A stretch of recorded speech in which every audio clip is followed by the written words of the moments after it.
Welcome to This Commerce Life. We are an unscripted podcast dedicated to small businesses and entrepreneurs in the retail and consumer packaged goods space in Canada and the United States. I am Phil Chang, co-host and co-founder. And I'm Kenny Vanucci, co-host and co-founder of This Commerce Life. Our love is the journey to retail, and our passion is sharing that with you every week. I'd stopped eating all the junk food already. Okay. And so kind of having like really great functional chocolate was amazing. So Awesome. yeah. I'm glad you enjoyed it. It's like a commercial. I am, I think. I didn't mean to Yeah. be. I didn't mean to be, but no, it was definitely amazing. You could have recorded that one and put it out there. Ah, I Well, brought mine to La Grotta and we've been munching on them for a week and a half now. nice I brought it in 2 batches to kind of control the frenzy. to pace yourself. Yeah. I found if you leave some in the other room, it's easier because then you have to get up and go for it and then come back. Like, And to stop anybody because it's a group. So 1 goes, 4 come back, right? yeah, exactly. There's nothing there for that one. yeah. Nice thought though. It was a good try, but no, that didn't. There's got to be willpower with that too. Yeah, Yeah. that's pretty much it. That's pretty much it. Willpower. No. You guys were pretty keen on before 3 o'clock even. Yeah. What do you mean? We just got here. You Just you a can moment. calm down. Scott and I were having a nice conversation. You Well, I know you were prepping the you all, commercial. like, you know. You were doing an ad. It was beautiful. Jesus. Oh, lovely. Yeah. Can't help it. That's amazing. Oh, man. Well, thank you, gentlemen. I feel like I've been Phil and Kenny adjacent for most of my career. That's worked scary. Really? I know. That's It's scary. like, I didn't really know you very well, but I knew people that knew you very well. They spoke highly of you guys, so I'm excited to Oh. be here. Okay, I was gonna say don't listen to them, but if they said Now I'm nice things, staring. it's all Do right. they say nice things?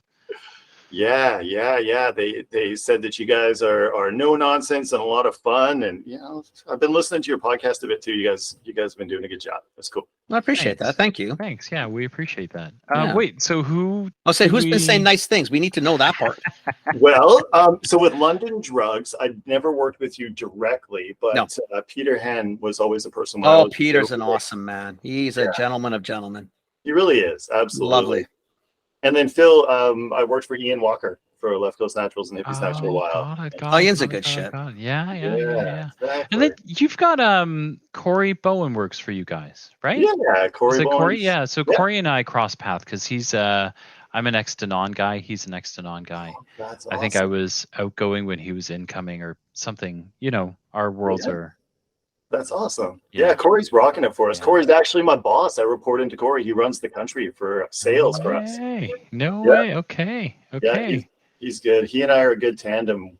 He's awesome with building presentations and using data and all his Yep. typical Yep. data and training. Sounds And I'm like the Corey. natural foods dude who Yeah. takes it and runs with it. So That's Go out awesome. and sell it, baby. Go out and sell We it. love him. We love it. yeah, We love it. Yeah. It's awesome. Amazing. Thank you for coming on. thank you for having me. Happy to be here. Yeah. For the audience, we've got Scott Sulz on, and he's with is it Chocxo? Yes, but it's pronounced Chocxo. Chocxo. Got it. Yes. Okay, Chocxo. So I've been saying that all wrong all along, but so maybe there's some work to do before the commercial can go out. So You can say it's because the bag's got the XO a different color, so you would assume that they're separate. I'll help you out on this one. all Yeah, right, you- all right. You know what, Kenny? That is a really good observation. We're changing our packaging where that's going to be all the same color. So the one to the left of over your right shoulder is probably what it should be. Yeah. That's why I've always called it Chalk XO too, because I thought that's what you guys were telling me to say. You can see that? So, Yeah. I thought you're an old dude. Did you get new glasses or something? You You know, can't I mean, nor- you I don't can say normally I can see say that two shit. choice little words for you, but I'm not going to. You don't normally see that shit. I'm just saying, like you Fuck, don't really. I can see some really things. no. I can see all 3 of those. Really, no. You Listen, wouldn't I can see well normally. enough to know why you called it Chalk XO. You didn't even know why you called it Chalk XO. I know why. At least I knew why. Yeah. Yeah. Anyway, That's true, so- though. That's a good. I'm glad you guys caught that Yeah. because it does that to me. Every time I've read it, that's It what it is does, because you yeah. separated it. So I assume, okay, it's chocolate. Yeah. XO, maybe kind of like, the Chinese sauce or the special, Yeah. XO is like, cognac XO and sauce. stuff. Yeah, All good. Yeah. Yeah. Yeah. Good observation. Changing. Yep. happening. Love it. Love Love it. it. So we've got Scott on, and we've just met Scott. I mean, you've heard some of the banter back and forth, but we'd love to hear about you and how you wound up at Chocxo. It sounds like you've got some natural in your background, and and so we kind of want to hear about that, and then we can definitely talk about Chocxo as well. Sure, sounds great. I'm one of the lucky ones that is passionate about a brand and about an item and you get to work for that company. I'll tell you where I came from quickly and how it led me. You got lots of time. We got 45 minutes to an hour. 45 minutes to an hour, so we could. Yeah. All right, I won't rush it too much. Yeah. Well, guys, I just turned 48 and I've spent half my life in the natural food industry, 24 years. So it's been at the first, it's kind of like, I don't know, like I liken myself to like someone like Steve Nash. I'm a basketball fan where at first, whatever, you're just doing your thing, you're having fun. No one really knows who the heck you are. And then eventually when you hit your stride, then people notice who you are because you have the right fit. In your career, I'm sure you guys know this, when you have the right fit, you do better things and have a better teammates and all that kind of stuff. And my career definitely has been that way, for sure. I started in 99 at Lifestyle Markets in Victoria. I was 24. I followed who would be my first wife, to Victoria from the Okanagan while she was going to UVic, and I needed a job. And I used to buy carrots, like those big sack of carrots, and I had the Juice Man juicer from the infomercial, and we juiced carrots like crazy. And I saw they were hiring, so I went and applied, got the job, and I loved it. It was so much fun. Working for like a scrappy natural food store in Victoria that was on the rise. It was cool. And quickly within like the first 6 months, I was the person who's doing the ordering and running the ads and running the team. And I loved the ability to say, okay, we're going to put this cereal on this month and this non-dairy beverage on this month. That was so much fun as a 24, 25-year-old. It was a blast. But I saw these sales reps come and go, and I'm like, man, that looks cool. That was really, really cool. Like, you guys, like, you got the ultimate job. And when Cam from Wild West Organic Harvest got promoted, when SunOpta bought them, he moved to Vancouver and there was an opening. I'm like, yes, take me, let's go. And so I started selling natural food up and down the island of Gulf Islands for 6.5 years to people who really were interested in seeing you. And that, when people want to see you and you're selling something, like, I remember going into a store in Nanaimo, and like the produce person would come and see, what's Scott got? He's got all these samples. Like, oh my God. And so that was fun. That was a lot of fun. And seeing Thrifty Foods grow and become a natural food store from what it was, like, it was cool. Yeah. That's cool. But then I got divorced, and my boss, Don O'Carroll at SunOpta at the time, was like, hey, I heard you're getting divorced. You want to move to Vancouver? Like, actually, yeah, guys, this is kind of good timing. Get me out of here. Yeah.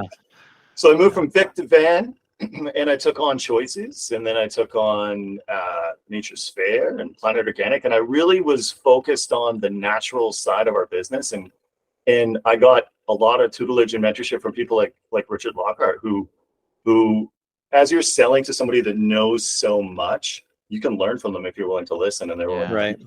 It was cool. Yeah, that's cool. Right. Yeah. Wow. Yeah, and so from there, moved up the ranks. Unify bought SunOpta. I became Western Canadian sales manager. A few years later, national sales director.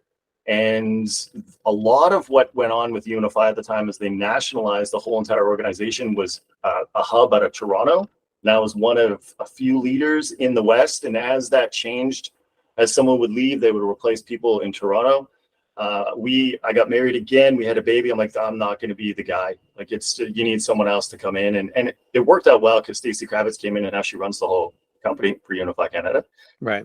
And so I moved on, and I got to work with Ara for a little while at CCW. Like, so, okay. cool. Yeah. So I was a brand manager with RF. And so I went from sales leadership to learning about the brand, was there for a little while. And then Trevor Baker called, and I went to work for Ian Walker at Left Coast Naturals as a sales leader. And that grew into sales and brand management. So over the years, it was like learning sales, learn brand management from all these cool people in Canada.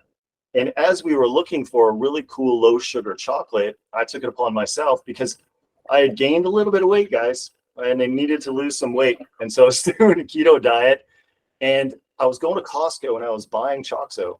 And I was also comparing Costco, Chocxo products versus all the other samples that we got shipped or I saw at trade shows. And I lost 30 pounds and I kept it off, and I was eating one Chocxo a night. And when I saw this at Choices, I was like, oh my gosh. I called up the salesperson. I'm like, you got to let Left Coast Natural sell this. Like, Chocxo was it. I was all on it, pushing, like, I'll be the best salesperson ever. I lost 30 pounds on my story. Oh my God, you got to let me sell it. And they're like, no, because I wanted exclusivity. Like, no, there's no way we're going to give you exclusivity. Like, are you crazy? So we hung up. And he called me back and he's like, I'm making a change. You want to come start and be one of our sales directors? And at that time, they hired Corey Bowen, Phil. And then a week later, they hired me. And so Corey and I have worked in Canada for the past 2.5 years, building this brand up from like the very base level start. Like, they started and then they're like, okay, we need new people. And then boom, here we go. Insert the two of us. And so, you know, it's nice to be working for a company where I already love the product. I already like had put out a pitch to be like, my God, let me sell this. And then they hired me. It was cool. Makes it easier, right? Makes it a lot easier. A lot easier to sell, especially if you believe in it. It worked for you. It really changed. Yeah, because then probably change your life. Yeah, man. I'm like, I actually love the product. And then I'm 20 minutes away from the factory. So like, if you guys ever wanted to go for a factory tour, we do that kind of stuff. We bring. Where's the factory? In. It's in Delta on Annacis Island. On Annacis? Okay. Yeah. Maybe next time Phil comes down, we can do that. Yeah. We should. Yeah, that would be awesome. The podcast from the place, and that'd be really awesome. Yeah, we're into that. Yeah, we're into that for sure. So is Chocxo a Canadian brand with states? What is it? So it's owned. It's Canadian. Everything is made here. Our owners are Canadian, but one of them also lives in the United States, and we're looking to expand and open up a factory down there as we build our business. And a major part of our future is expansion to the United States. Obviously, right? Yeah, that makes sense. Yeah. So, but everything currently right now is in Annacis Island. Yes. All on Annacis Island. Wow. Yeah. That's close. My wife works on the island. I wonder where. I'm curious. Where are you exactly on the island? Not that it matters, but on Derwent Way. So it's sort of a little further, like close to the river. Right. On the far side. Yeah. Okay. Cool. Yeah. Right next to Haines. Yeah. Oh, that's cool. That's very cool. Wow. Yeah. It's kind of exciting to see. So the brand, how long had the brand been around before you joined them? Oh, it's been really out for a few years. Like, they really formulated everything in 2015, went to market in like 2017, 2018, but they really found their niche around, like, I'd say 2020, 2019. I'd say it's been rocking really the only last couple of years, like 2 years maybe, right? Yeah. Probably about the time the two of you came on. Yeah, exactly. And you bring expertise to the market, but we found a niche. Like, they found a niche of having excellent, delicious, indulgent dark chocolate that's low in sugar. Yeah. That's organic. And when you can find your niche and then you can stand behind it, then it's easier to market. Where we're also a manufacturer of chocolate. So Tudors is the parent company. And they also make product for other companies, private label and all these different things. Right. So we're chocolatiers first. And then a brand within that chocolatier company. And that brand, Chocxo, is all about those things of being an indulgent dark chocolate, lower in sugar. And so now that they identified that, and then they hired the people to bring it to the market, and then we work with our broker in Lebeau, and then expand upon that as we grow, it just makes it easier, because then you know what you're standing behind, you know what your vision is, and go from there. Yeah, that's. You guys got a good team in the office. You got a good team on the street for you. Matt's team is good. Matt's team's amazing. Right? It's all rock star. Like it's all good in the hood. Yeah, exactly. And then when we can all be having fun together, I think part of, when you get busy, you guys know it, like as your career goes, something you're putting out fire. When a sales team, it's a simple product in that it's a grocery item and that it's chocolate and you don't overcomplicate it. And really the idea behind Chocxo is not to add more and more to make it better, is to make a simple product that's indulgent without all that extra stuff. So we don't add extra protein to say it's a protein product, or we don't add extra or make it vegan. It's just an indulgent, delicious, organic, low sugar. So the simplicity behind that, then the sales team can understand how to sell it. And then one of the things that I love to do when somebody new starts on the broker team, or we recently last year or earlier this year signed up with Hive, and Hive is our street team here in BC.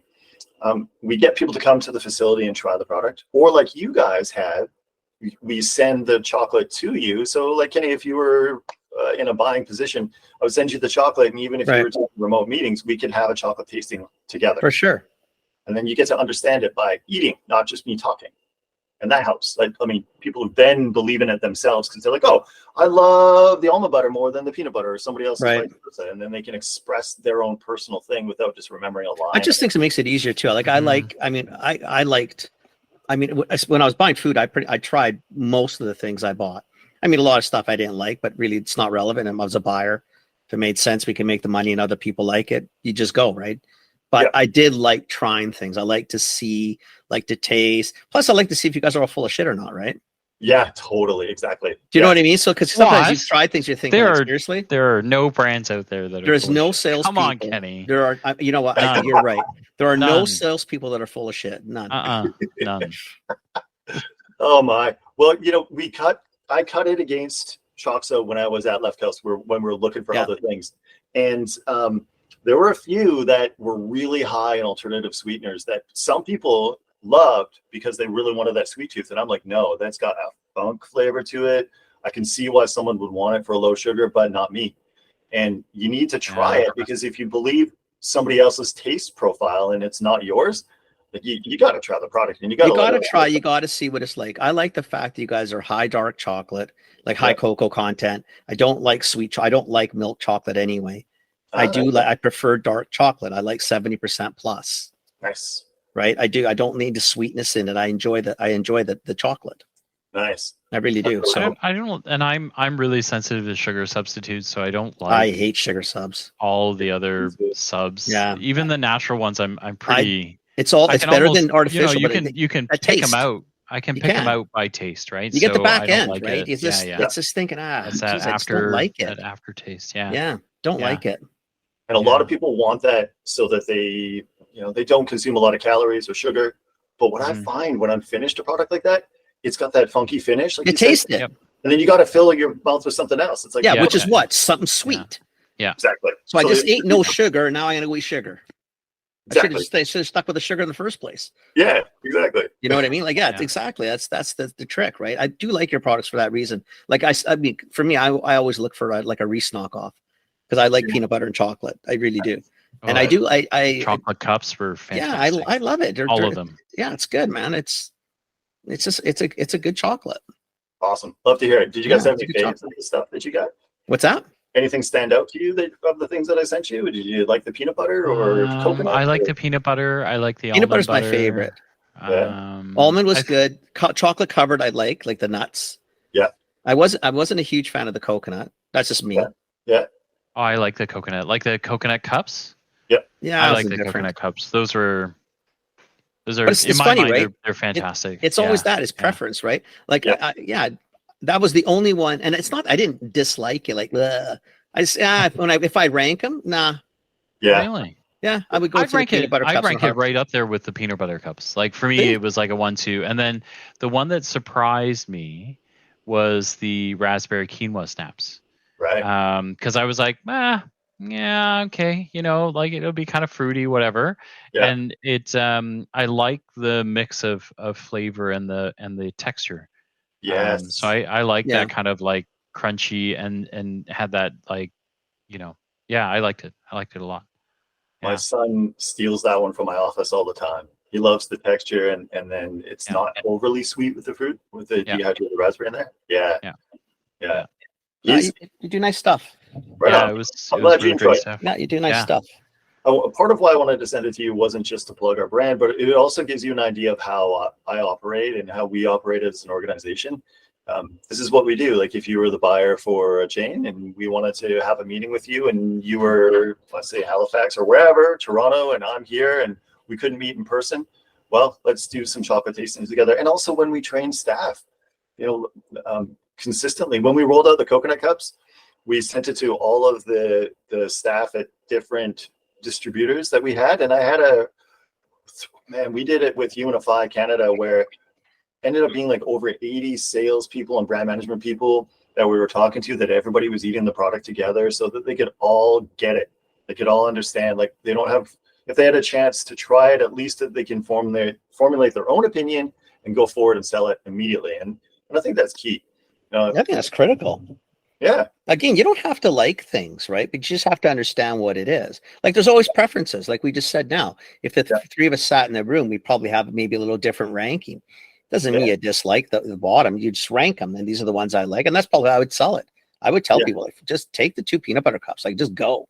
Yeah. Like the almond and the peanut. I mean, just do it. I mean, there's a no-brainers. I mean, there's little thought that needs to go into that. Yeah. Exactly. Right? As long as you can price them properly on the shelf, feature them here and there, you're going to move them. It's chocolate, and it's good. So you guys have found your stride because you've done some things to kind of learn what the brand properties are supposed to be and what the unique selling position is. Are you finding now, like there's obviously momentum amongst the retail banners, but are you also finding from a consumer level that this stuff is starting to really hit home? Because I feel like, the war on sugar has really just begun, I feel like. And so people are just beginning to realize like how bad sugar is for you, processed sugar is for you, like all of these sort of things. Are you starting to see an uptake in like demand for the product? Yeah, definitely. There's a few different people who are going to find our brand, Phil. Like there's people who are diet specific, like keto diet specific, but that's very niche. Or there's people who are wanting to try what's on trend.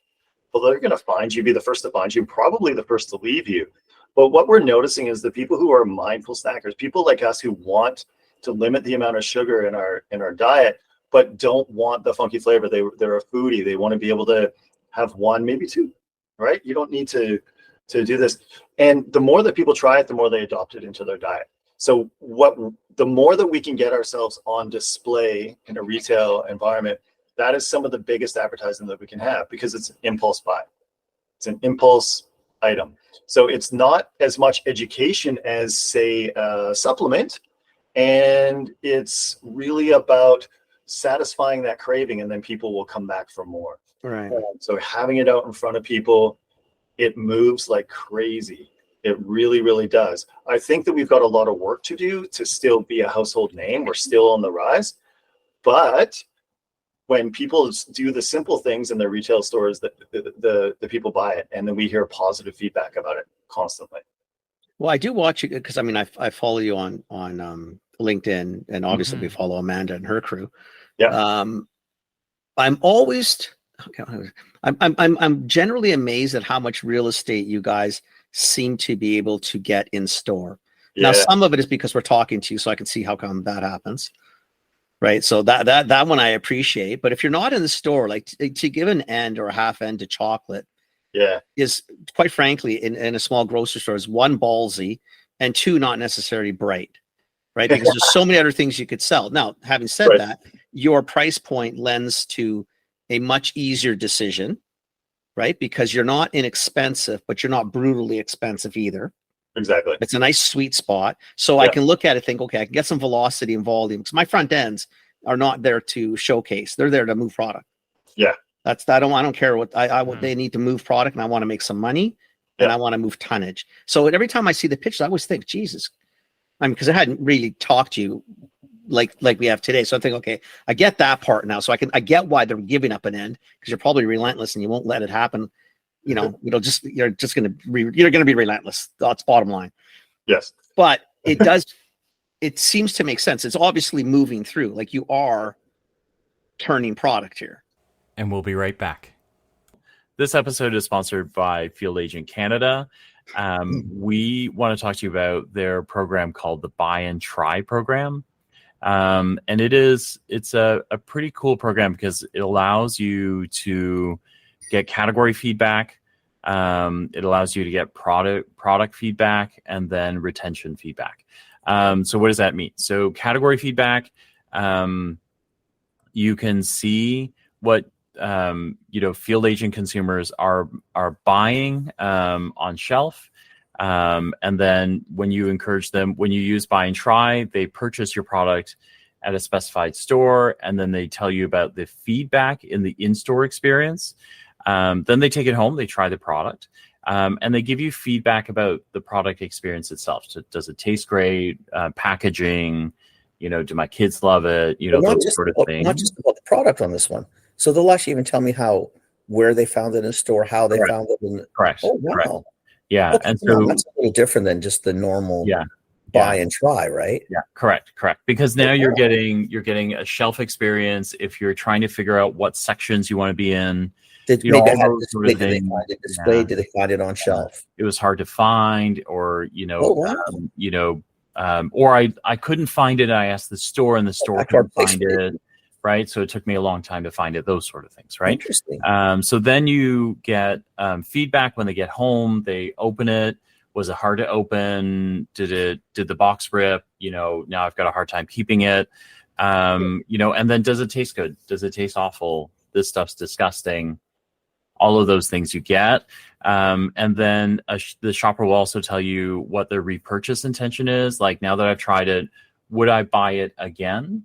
And then they actually share a repurchase for you when they actually buy it, again. So that in real time.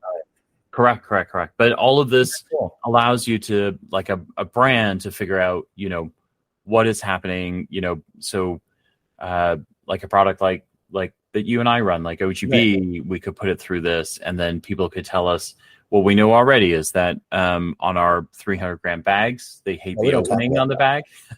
We don't talk about that, but we hate the opening on the bags, and we're sure consumers do too. And one day we'll fix it, right? But they love the product enough that they'll keep buying it on shelf despite the bad bag opening, which we also know is true, right? But all of these things you could find out as you're building product or iterating on products. So we think those are true, and you may find out that nobody does care. It's only the only opening bugs me and you. That's true. And maybe the product's okay that way. Yeah, that is. Or maybe true. the product's too sweet, or maybe not sweet enough. Yeah, and then it's one thing to ask all your friends, did you try it? Yes, I love it. And then, would you buy it again? Yes, I would. Except you don't see any purchases come back again. Well, because they're not going to be that. But this is a real consumer who will actually repurchase, and then when they do repurchase, you'll actually see them come back. So then now you've got a sense on possibly turns or continuity, right? Like things like that are kind of. I like that, because I think the insights you can pull on that. I mean, then you can pull different placement insights, promotion insights, pricing insights, etc. It's no wonder the field agent is 12 years old and probably going to make it to 100, because that's a pretty cool. We'd like to be clear. Jeff Doucette is not 12 years old. Jeff Doucette might be 12 years old, but he is not 12 years old. But field agent is 12 years old. Happy birthday, field agent. That's pretty impressive. That's a good job on you and the team. Yeah. I mean, you guys offer a really cool service for brands out there. Even if you do act like 12, that's really got nothing to do with the commercial here. All right, and back to the show. Yes, absolutely. And part of the idea that myself and the sales team go forward with is pushing enough of an end cap that it builds like a half end cap or full end cap, but not so much that people are going to sit on it and have a negative association at retail. Oh, 100%. Right? You've got to sell through it in 30 days or a couple of weeks or however long they have to do it. Our shippers, like the one that's over here behind me, that's only 9 cases of product on it. It's not a huge commitment, but you have to have it out in front of people for it to sell. Right. Every time someone asks me for something, is there a flyer or is there a demo that I can have or is there something? My response is, well, can we have a display? Because we're an impulse item, we're chocolate. And we will show you and prove to you that if you have customers who are looking for a better for you version of chocolate, it's going to sell. Because we can stand behind the product. We know that it's quality. And they're probably doubling my ring. Yeah. Right. It's an impulse item. It's going to add to it. Right. And on feature, like you guys are what, $4.99, probably $5.99. Like, what do you have every day? $5.99, $6.99? Every day it ranges from like $6.99 to $8.99 depending on the store. And feature? And feature was $4.99. Now it's like $5.49 to $6.99 depending on how. So you usually go down $1. So if you're, but if you put that in perspective, if you put that in perspective versus a Nestle or an FM or a Mars product, is you're doubling my ring. Yep. And realistically, I'm assuming I don't think you're probably doing the volume of Kit Kat, but you're doing volume. Like it's moving. Yeah. Exactly. Yes. Right. So a lot less effort for me as a store, a lot more penny profit too.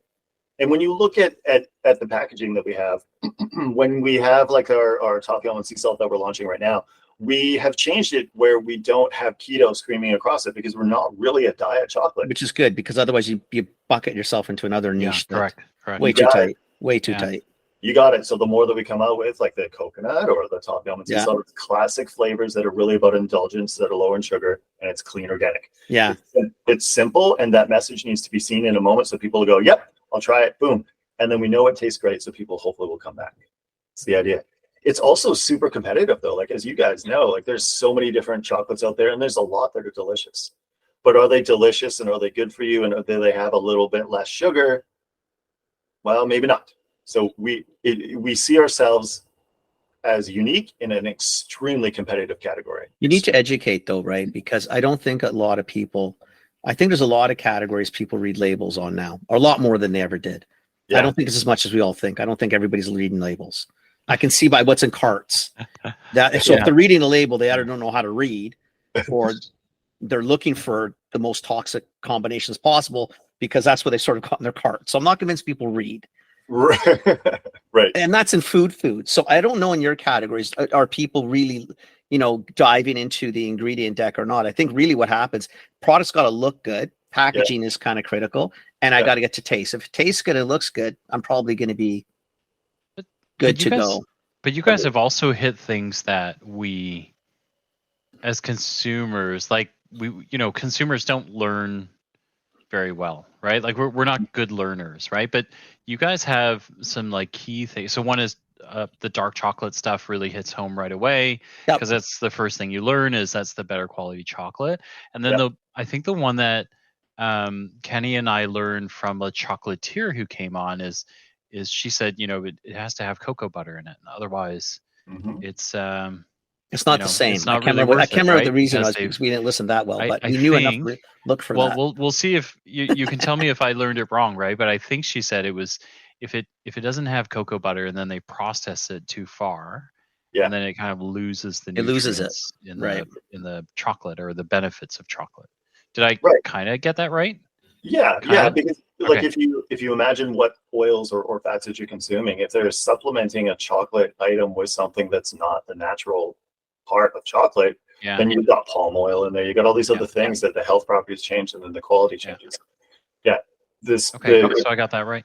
And then the mouthfeel, the simplicity of the cocoa butter, like when you have cocoa butter and cocoa to make the chocolate, it makes a smooth product. I think that's what Mara was getting at too, is really a lot of it had to do with the texture, where you can taste, for lack of a better, like a made up or an artificial or more highly produced chocolate, as opposed to a chocolate that has the components of the cacao and the process thereof. It's different. It is. Right? It's different. Yeah. The way I like to think about what we're up to is we're making artisan chocolate at a conventional rate of speed. Right. We can make a few 100,000 almond butter cups in a day because of the machinery and the facility that we have, which is state of the art. But it's done in a way that is artisan quality, and that's extremely rare. It really is. It makes it fun because that allows us to bring more and more of a product that we love to the whole country, and then expand into the U.S. and it's I love that. So you really don't need to be a rock star salesperson to do this, right? Oh man, Corey! Hey Corey, if you're listening, just throw you under the bus. But one meeting with our president, he said, "Oh, this is easy," and the president Peter was like, if you think it's easy, do more." And I get it, right? Like it is easy, but it's also that sure makes it a lot easier. Easier, exactly. Go with never say the word easy. Easier. Yeah. We both learned that lesson from that one moment. It's like easier. Yes, exactly. Yeah. Well, I guess it does, right? Because I mean, if you got a solid base, and you are priced competitively, it's not obscene, Right. And the product is a better product than in theory it should be. Yeah, and I think little where I less was going mindless. with it is you're properly positioned, right? Yeah. Because now Yeah. people they're learning, they're learning the ABCs for what good looks like. And so as they learn the ABCs for chocolate, you literally hit A, B, and C, right? So then it makes sense to them, and it's not hard, right? Because you now lined up the ingredients and a nice Right. simple message to go with it, right? So That's right. yeah, it's kind of That's cool. right. Yeah, Yeah. it's really cool. It's Yeah. cool. Very So cool. And it's So- Canadian, which is a beautiful thing. Which is even more better. Yeah. I love the fact it's us. Yeah. So I have a slightly different question, because we get a lot of people who are searching for what they want to do next, right? Yeah. Like if you think of your career, right? You've had a lot of moments where you're learning, you're growing, and then you're not learning and you're not growing. You're kind of going, wait, everybody's moving besides me. What should I do? Right? That's what I heard out of kind of parts of your journey. And we also get a lot of CPG folks who go, wait, I'm not, like, how did I wind up here? Right? Like all three of us have been there, right? Like you kind totally. of look and go, hang on a second. I didn't, this is not the plan, or I didn't know what the plan was, but I didn't think it was here. Definitely wasn't this. Like, and what the, like, so, but you got to a place that you wanted to be. Yeah. Is it, like, once you got there, like how long have you been, you told us and I forgot. So how long have you been doing this job now? 2.5 guys. Two and a half years. So do you still love it? And then what do you see next for you? I guess, do you know what I mean? Like, cause sometimes you get jobs and you go, woo, and then you go, oh. Now, I'm not, if Corey So listens be to this, careful. I'm not, like we're not saying to quit. like, We're just asking a very general, high Corey, level. when are you leaving so Scott can have your job? That's We're not saying any of those things. Although that's better than asking when Scott's going to leave. Yeah. That's amazing. Yeah, very good question. Well, to go back and looking backwards, it's almost like working out. Like there are things that you learn and days that you go through. You're like, okay, I'm paying the dues, and it's not comfortable. It sucks some days, but then you learn from it, and then you take that experience forward to find something where you can feel passionate about it. And I do really authentically love the products that we sell. Sometimes my son, who's 9 years old, afterwards, when I clock out and I'm talking to him and I just walk up the stairs and he's asking me about something, I'm like, oh, you want a Chocxo? And I'm like, I love it. He's like, yeah, I also like other products, Dad. It's like, why always Chocxo? I'm like, because this is what I do, man. This is like this is what pays for the house, buddy boy. That's right. You like that basketball? Eat it. You will love it. You want to do sports on the weekend, bud? What do you think? It falls from the sky? But when I can look my son in the eye and say, yeah, let's try the other items that are out there and let's compare it, and I always still come back to the product that I love, you have to feel good about applying your skills to something that you love. Now, if I was doing another job that wasn't in sales, but I really liked the creative process of doing it, and I was working for somebody else and I was using that creative juices to make somebody else's product, like say in marketing or art or something, I hope that I would still feel that way if I was able to love the process. So being able to get up every day and connect with people, whether they're a retail buyer or a salesperson or a distributor rep or someone that wants to try Chocxo at a retail level, or a demo person or working with Hive, expressing my passion to those people is what I love. So it's more than just the chocolate. I found the niche in my personal career and I noticed it at UNFI when I was there, when I became a sales leader, that I was a better sales leader than I was a salesperson at that time, because my heart was more into bringing more people the information that I had learned by paying the dues. Right. So and then today, I paused before I took this job because I said to them, well, I'm a sales leader now, and I'm not going to be a Chocxo. How do I fill that? How do I get my cup to be filled there? It's like, well, you get to work with a broker.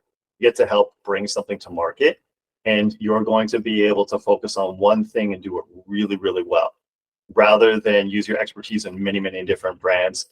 And so I get that sense of passion from dealing with people and seeing that light come on. They're like, okay, I get it now. Like that moves for me. I know that moves it for me. So I continue to follow that. So whether I am here for the next 15 years or I move on to another organization, that for me has to be there. I have to be able to see the light in somebody else's eyes come through, because I feel like, number one, I'm a sales leader before I'm a salesperson. Does that? Yeah, totally. Yeah, it totally does. No, totally. And then Corey, when you're listening to this, Scott is extremely happy, but you'd make him happier if you got a raise. That way you just make sure he stays happy for I'm just just a little saying, while longer. you know, the guy's got a 9-year-old. He's going to have to play more hockey. He's got to go There's buy all these more other products to sports. try at home. It's There's, very expensive. You know, to have there's this kid. like, you can hear the competition crowding Scott's office already. So, you know, he needs a raise, man. Like, I don't know, Yeah. you know. Yeah, that's right. pitter patter. Perfect. No, it's good though. Scott's like, oh my God, I'm so getting fired. Why did I It's say like, yes about the why did stupid I say podcast with yes these to idiots? That's amazing. I honestly did not know that you knew Corey, so this is cool. That's good. Corey's a good guy.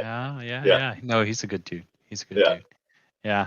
Yeah. No, this is cool. I appreciate that, because I think we do get, you know the trap, right? Like, and you probably have seen those folks in your lifetime too, as folks that, you know, they come up CPG, they grow, they follow the big company paths or the paths that CPG companies lay out for them, and then one day they look up and go, Why am I here? I don't know, like, I don't know where I am or what transferable skills I have is a really common one, and then they really don't know what they even want to love, right? So, well, I think a lot of times still, like we know, said, I think what happens, they just drive down this road and think, yeah, I don't know how many right turns I took to get here, but I wish I had been looking at the map. I don't know if I wanted to come down this way. Yeah. You know what I mean? Yeah. But it's just because, especially in big corporate, it's, you know, this is the job, which turns into this one, which is this one, and then this one, and that's the lineage. That's how you do it.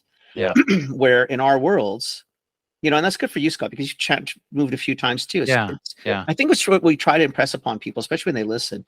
And we've had people probably coach us with this too. Is you have choices, right? You don't have to do what you do every morning. You don't have to go to that job. Yes, you have to have money. Yes, you need a paycheck. That's life. We all need to survive. But when you get to that point, like we were all saying, if you're not really happy or you're not really digging it, like, what are you doing it for? Right. Yeah, Right. exactly. Like, there are other things you can do, but you got to just start looking. You don't have to bail, you know, right away, but find what Scott found. Find something that you're learning every day, which is fun, and you're teaching every day, which can be even more fun. Yeah, exactly. I'm with you on that. And it's scary because people are like, okay, well, I need to support my family. We all do. And then when you're in that moment where you realize, oh my gosh, I'm not happy, you're not at your best to put yourself out there, which is why I really enjoyed working with Trevor. And I love that he was on. Trevor helped us at Left Coast for all the hiring. And he would say that all the time, like, if someone is looking for something, sometimes they're in a position where they're not putting their best foot forward. So we need to see what it's going to look like when they are motivated, but also you as that person, if you're selling yourself, you have to find that within you. Like, you have to find that, where am I going to find my best self to sell myself, but to know that you can be that person every day. You don't want to oversell. On a job, you need to sell who you know that you can be. And if you can find that match between something that you're passionate about and that you can be that person that you're bringing to the meeting and to the interview, I think then you're going to be all right, or at least you're going to be better than where you were miserably. I think that's and then for some that's the first step, right? Yeah, because it's hard for a lot of people. The security is overwhelming, totally, to give up on, right? So really, at the end of the day, they're not going to. The fear of change is just massive, right? Yeah, and it's daunting. And you always tell people you don't have to quit and then find work. Like, if you're really not enjoying what you do, you're either the agent of your own change. So try to make things better, so that maybe I motivate you and Phil because we're in the same company, and we start doing things a little differently, and we motivate a few others, and culturally you can move the needle potentially. I mean, still need uppers to be on board. Yeah, or you put up and shut up, or you get the F out. Yeah, exactly. There's not a lot of options, right? Only 3 paths you can kind of go down, right? It's just unfortunate people really, a lot of just choose to stay quiet as opposed to doing what you did. Find what you really love. Yeah, exactly. Exactly. It's worth it. It's worth it. It's scary. But find the people who are going to support you along the way. Yeah, but look at the difference it's making. Like all I see is these stupid LinkedIn posts, these ends all over, Chocxo. I don't know how these guys are getting all these ends. Like, what the hell's going on out there? Yeah. Yeah, exactly. When you enjoy what you do, it's infectious. And I do hear that all the time. I understand who I am as a person, that I like to have fun and I like to connect with people. But when you do believe in something, it makes that easier, and you can be authentic about it. And that is For sure. the biggest advice I give anybody is like, just be yourself. Put your best foot forward, but it's got to be authentic. It's exhausting otherwise. Yeah, then you're just faking it, and it's too hard. Yeah, you're never gonna remember what you said because it's not really you. No, well, you live a lie, right? And you know what happens with the lies? They do catch up to you because you can't remember which one you're on at any given moment, right? Totally well said. Exactly. Yeah. Yeah, and it's interesting you say that, because as I look at people that we sell to, so we have distributors, and with all the people that we work with, there's probably like 100 different salespeople in Canada that I would talk to that would be selling our product in one way, shape, or form or another, whether they're a broker, they're Hive, they're a distributor, right, whomever. And you're going to catch people at different moments in their day and in different moments of the career, different moments of the life. And how can I instill a moment of passion or inspiration? And if I can't move them, then maybe the chocolate will, or maybe they'll see that I'm passionate about something. So I want that interaction to be authentic and to be a better moment in their day than it could have been. Right. Right. And then also line it up. I mean, we're doing business. We're not just here to chat and have fun. So I want to chat and I want to have fun, but I also want them to say, hey, guess what? I met with Scott from Chocxo. We've got a plan. Here's what we're going to do. We had a meeting this morning, a key account manager from UNFI Canada, and we were talking about how to line up the promotions and prepare in advance. And why we want to prepare in advance is so that the team that works for her at the chain that she's working with is smooth. So with a little bit of preparation, they don't have to do anything outside of their job or their cadence. I'm going to give them what they need to succeed. They're going to sell more of our stuff. They're going to have fun. And at the end of it, they're going to be successful, and their bosses will pat them on the back and say, way to go. But we're talking about January now, so that we can be successful in January.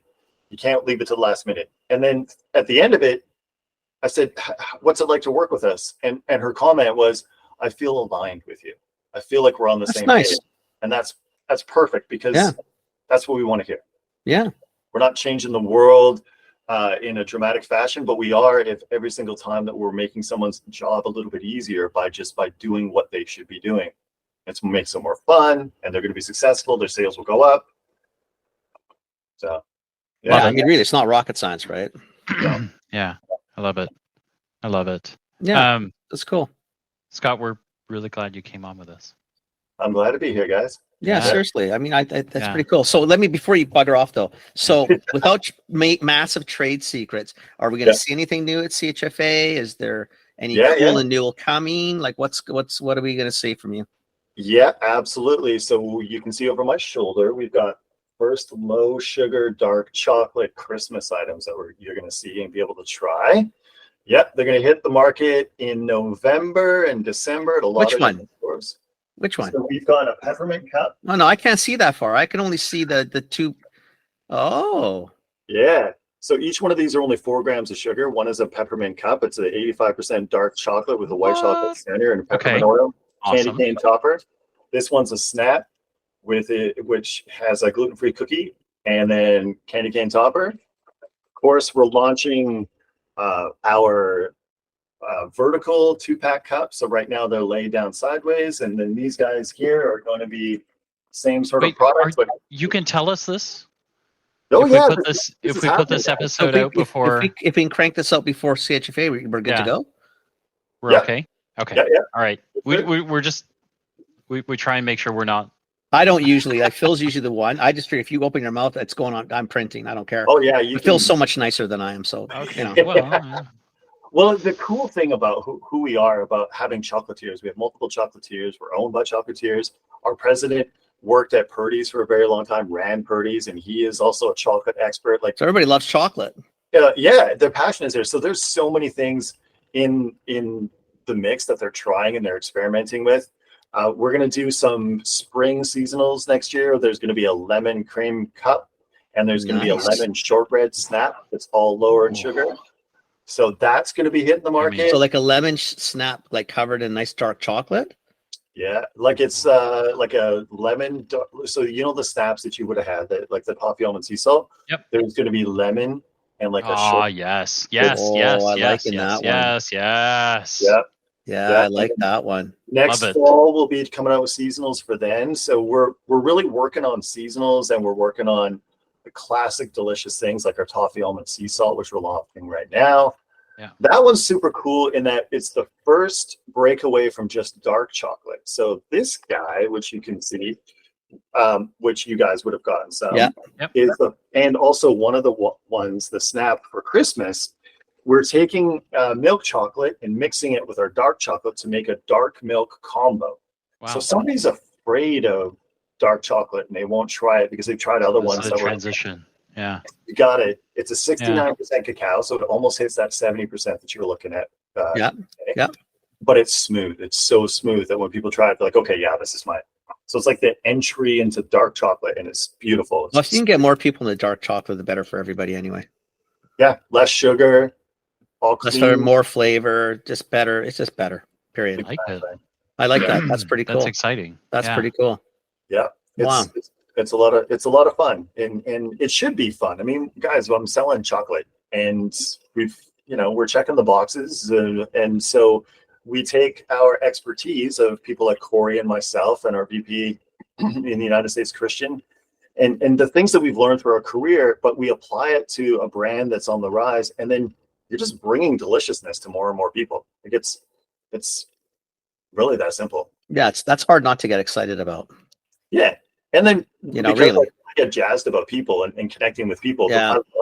I love sending people chocolate and eating chocolate with them and getting their opinion, or having a salesperson try it for the first time and go, okay, now I get it. Like that light bulb went off. Like, okay, yep. And then I start seeing text messages from them, like from Toronto or from emails, like, hey, I was talking to this person. I'm like, okay, I can tell there's activity because after we spoke and you tried it, now you're asking all these questions that now you're applying the sales tactics in the field, and then you know that there's things happening and motivation. Yeah. You can almost follow the bouncing ball in a way.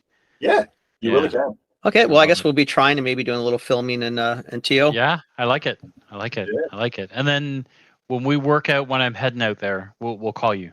Yeah, that would be cool to be able to do some stuff from. Thinking maybe after Thanksgiving, I want to see if we can get them out and do a quick run through the Okanagan. Yeah, that'd be really cool. Yeah. Come on out. I can a really cool interview. Maybe our presidents as well. You ran Purdy's chocolates, and that's really up to him. We would have no issue having someone like that on, because again, I love the story, and I love why exit that to go to something a little smaller like this or whatever. We just love those stories regardless. So yeah. Perfect. Or if you see other things out there that you really like, you can always ping us. Yeah. We like talking to people. So nice. Yeah, I'll send you a message. I've got a few other ideas of some amazing people in my life that you may want to interview. Sure. We appreciate that. Yeah, we'd love that. Awesome. We'd love that. Awesome.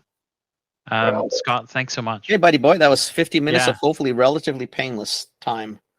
I appreciate it. And congrats on your success. You guys are a lot of fun to listen to. I appreciate that. I bought some products because I was listening to your product or your podcast. No okay. Yeah. Ordered up some Newbies Plus for my son. So, and hey, I didn't know about this, and now I do, and now I can. Yeah. He's got some smoothies, so it's cool. That's awesome. Well, I appreciate that. Thanks, buddy. Okay. You betcha. Thanks so much, Scott. We'll see you in a couple weeks in the big TO. Yeah, come by, say hi, and we'll get you. 100%. Whether you want it or not, we're coming by to say hi. We're coming by. Yeah. Don't run away from us. I love it. All right, take care, guys. Take care, buddy. Thanks, Scott. Phil, you hang on. Scott, you go enjoy the afternoon. Thanks. Bye-bye. Okay, man. Bye. Ciao. That's cool. Fun. Yeah, that's cool. Yeah. And I like that we got a chance to talk a little bit about careers too. I think that's important. I think it's just, when with someone like that, because And, and it's hard because you have people on because you want to talk about their products and all that bullshit, right?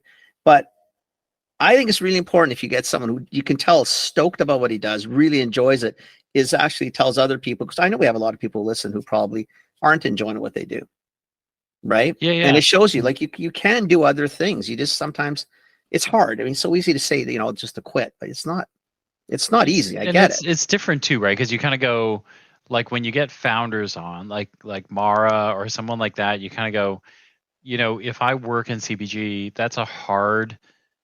it's a hard leap to make, right? Like you're asking me to leave my job and like leave security, or it's tough. Like Mara like went and did social enterprise right off the get-go. So lots of people will go, what the fuck, that's not me, right? I don't even know what the hell that means. Or Karen, right? Like Karen and Bloom, and you kind of go, are you insane? Like there's no way I'm doing that, right? But like with Scott, what he's done is no less amazing, except like he came into it from a job perspective. So I thought, oh, this is a guy we can ask, right? Because he actually got a job he really loves, right? And then you get a chance to figure out, does he still love it? Like, does he, so I but like if you listen to him, it's not that he didn't love the other jobs, but you do get to points in your life and career where you love it less than you did. Yep. And at that point, what do you do? Yeah. Right? Yeah. I enjoyed that too. I thought that was really he had some really cool intersections with so Ian from Left Coast has been on here. Oh, yeah. We've had Matt LeBeau on here. Yeah. We've had Trevor Baker was on, and that just the list goes on and on. Yeah, it's sort of like this yeah. It's like we're doing this family thing. Yeah. Look at that, eh? Go figure. Who knew? Go figure. Anyway, Thank you for listening. Thanks for listening, everybody.